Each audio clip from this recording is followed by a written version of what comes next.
Chapter 28. At last, the key of origins, laughed a red-robed acolyte as he dangled the mirrored key in front of his eyes. Frankly, I have no idea what the master sees in it, but I am looking forward to finding out.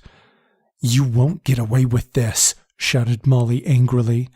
Who's going to stop us? Chided the acolyte. Him?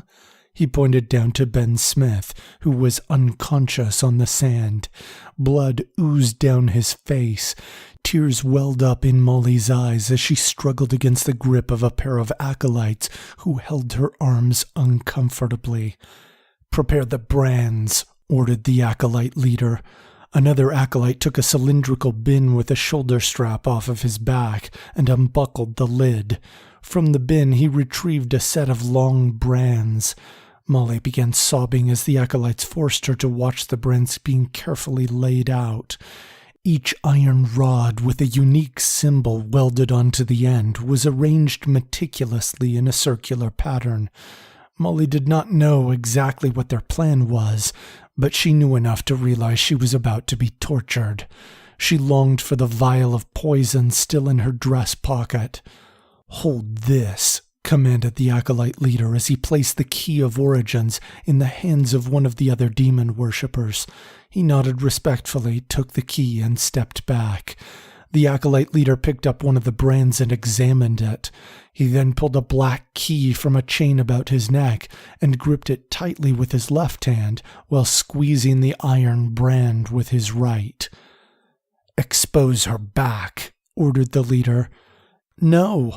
screamed Molly helplessly as the acolytes ripped the back of her dress down to her waist. They cut through her underclothing and pulled it apart so that her back was revealed, then pressed her down against the ground. "There is no one that can hear you scream," chided the leader. The welded symbol end of the brand had begun to glow a dark red color. He carefully held it over a certain spot on her back and pressed the hot iron against her flesh. She cried out in agony as her flesh sizzled with the heat of the brand. Though he held it on only for a few seconds, it felt like an eternity of searing pain to Molly.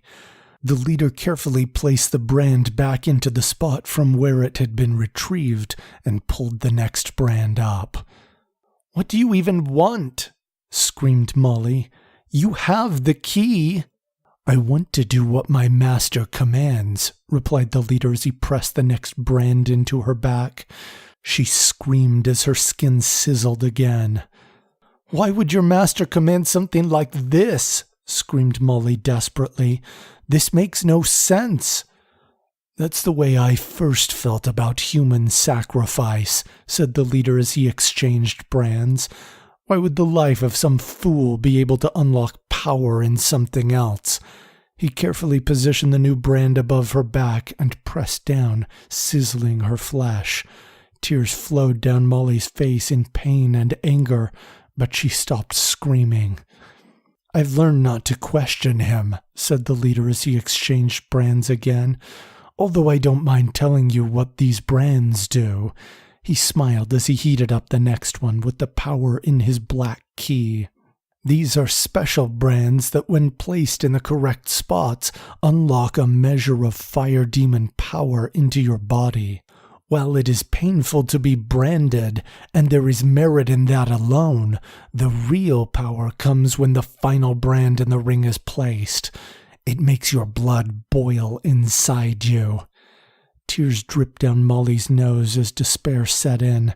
She had been useless again. She regretted not drinking the poison when she had first gotten to the lake. "If it makes you feel any better," said the leader, "we have been instructed not to put the final brand on you." What?" whimpered Molly. "Our master has discovered some secret plan of the demon prophetess involving divine key bearers," said the leader. "Whatever that secret is, he wants you alive for now. Alive, but prepared to be sacrificed." Molly winced as her flesh was burned again with another brand. She decided that the pain of the hot metal, though excruciating, was preferable to the knowledge that she was to be kept alive in some kind of cage by the fire demon lord. She allowed her body to become limp as the group leader exchanged brands again. Suddenly there was a disturbing cracking sound. Molly did not immediately pay attention, but the acolytes all spun around. Ben Smith was on his feet and appeared to have been healed of his wounds. His eyes glowed with white light, as did the key of origins in his hand. Molly slowly turned and gasped when she saw him using her key. The entire lake shore seemed to be tinted blue for Ben. Everything seemed peaceful and still, though in reality the lake had small choppy waves. In his vision, it was perfectly flat and reflective. There were no people nearby. He looked around as a bright light suddenly shined from behind him. He shielded his eyes with his hand until the light died down. "Ben, you're here," said an unfamiliar voice. Ben looked to see that it was the Archangel Michael smiling at him. "Michael?" asked Ben, unsure of himself.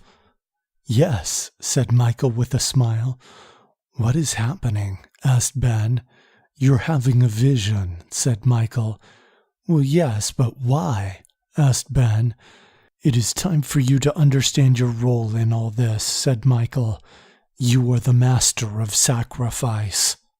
"What does that even mean?" asked Ben. "The divine keys that Jennifer Cedar distributed and that you possess, they do not generate power on their own. They require a source of will and energy. They require a sacrifice," explained Michael.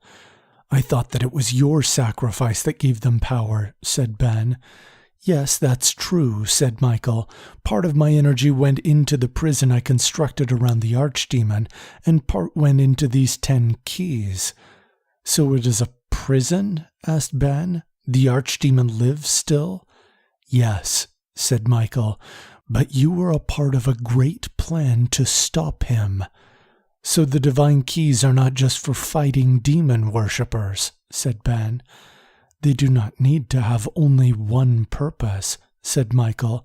"There are many forms of evil that exist in the world, and there are many who derive cause and power from the laws of the archdemon." "What does that mean?" asked Ben in confusion. "Well, I typically am not supposed to talk about the future in visions with the key of origins," said Michael. "But since you are the master of sacrifice, I don't mind mentioning that in the future there will be people who claim to despise demon worship, but who sacrifice pieces of their humanity in exchange for money and power." "So the evil of human sacrifice persists in the future?" asked Ben. "Certainly it is true that these people who seek augmentation will sacrifice the lives of others to obtain their goals, but perhaps you misunderstand something," said Michael. "What is that?" asked Ben. "Human sacrifice is not necessarily bad," said Michael in a sincere tone. Ben's eyes widened. He did not know what to say. "In a war, a soldier sacrifices the lives of enemy soldiers to obtain victory. Is that evil?" asked Michael. "Society sacrifices the lives of murderers and those that inflict abuse on children in exchange for peace and justice. Is that evil? The man that has a disease on his foot might sacrifice that foot in exchange for his life. That is another form of human sacrifice." Ben frowned, unconvinced. "The man that confronts an armed demon worshipper is willing to sacrifice himself in hopes that his lovely friend has an opportunity to escape," continued Michael. "I did do that," admitted Ben with a whisper. "The man that takes his dying wife in his arms and shouts to the heavens to take him instead.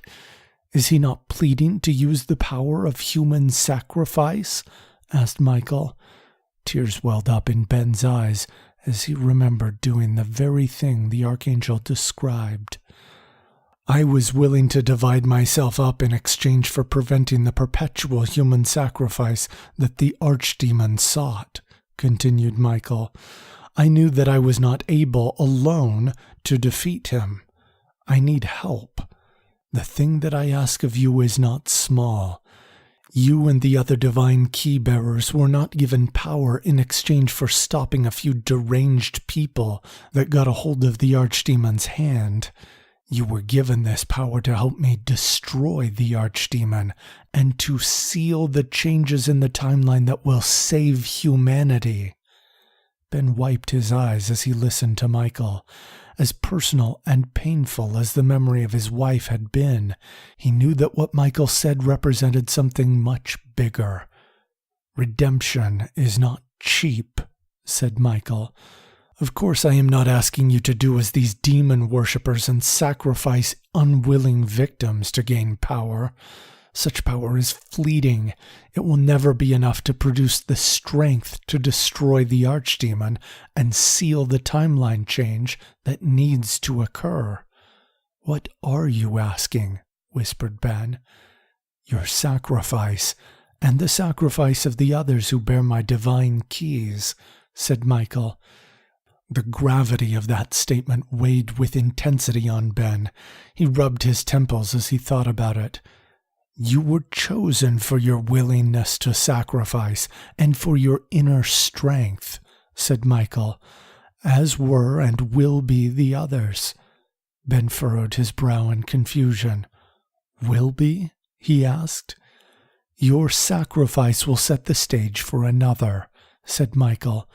The one who appears as I do will make the final decision. Can I not make the decision? Asked Ben. I thought you said I was the master of sacrifice. There are 3 betrayers, said Michael. One with good intentions, one with evil intentions, and one with no intentions at all. They will interfere at every point. Only after they have shaped destiny will there be an opportunity to redeem humanity from the clutches of the archdemon.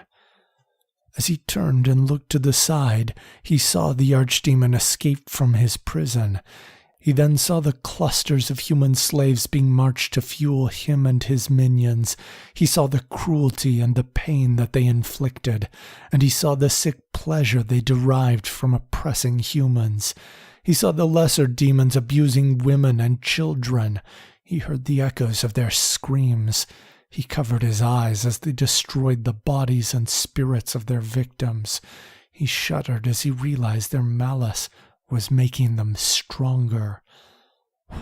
What is this? Gasped Ben in horror. This is what I was willing to sacrifice in order to stop, said Michael. This is the price of doing nothing. Ben clenched his fists angrily as he turned to Michael. I will do what you ask in order to stop this, said Ben. Explain to Molly how important the sacrifice is, said Michael. Have her help you convince the others. No matter what happens, stay vigilant and show all these things to the one who appears as I do. The one who appears as you do? Asked Ben. It will be clear when it happens, promised Michael. After a few moments of silent consideration, Ben nodded and the vision melted away. As the blue light faded, it was replaced by a pillar of fire that surrounded him. He looked down and realized that he had killed one of the acolyte guards on the beach, and that somehow he had unleashed the fire in the acolyte's demon key. He realized his injuries had been healed, and he felt filled with strength. As the fire died down, he saw the other demon worshippers staring at him in horror. Molly was also surprised, but she had been thrown on her stomach. He noticed the brands in her back and clenched his fists angrily. "What are you?" whispered the acolyte leader. Ben's eyes began to glow white with fury. His divine key warmed as it also glowed with intense light. "How dare a monster like you ask me such a question?" thundered Ben. "I will answer, though. I am the master of sacrifice." He reached out his hand toward the acolyte. Fire erupted from the black key the acolyte carried and swirled around in a thin, concentrated stream through his stomach. He gurgled as his entrails charred. The fire cut upward until it had reduced his heart to ashes.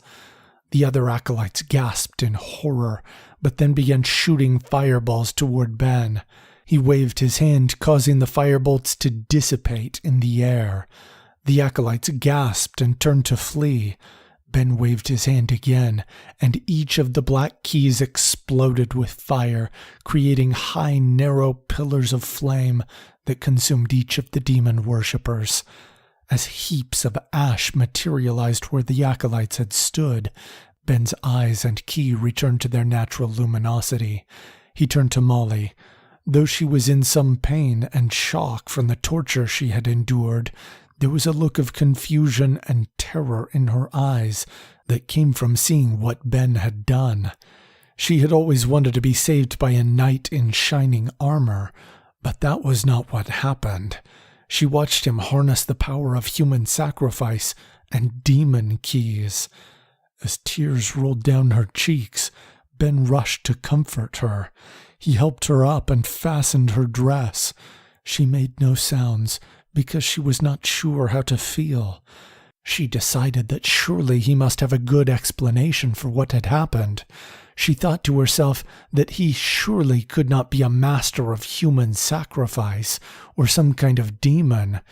She slowly looked into his eyes, and in her heart swore that if he was using human sacrifice, she could trust no other with the necessary task. She would be the one to put an end to it.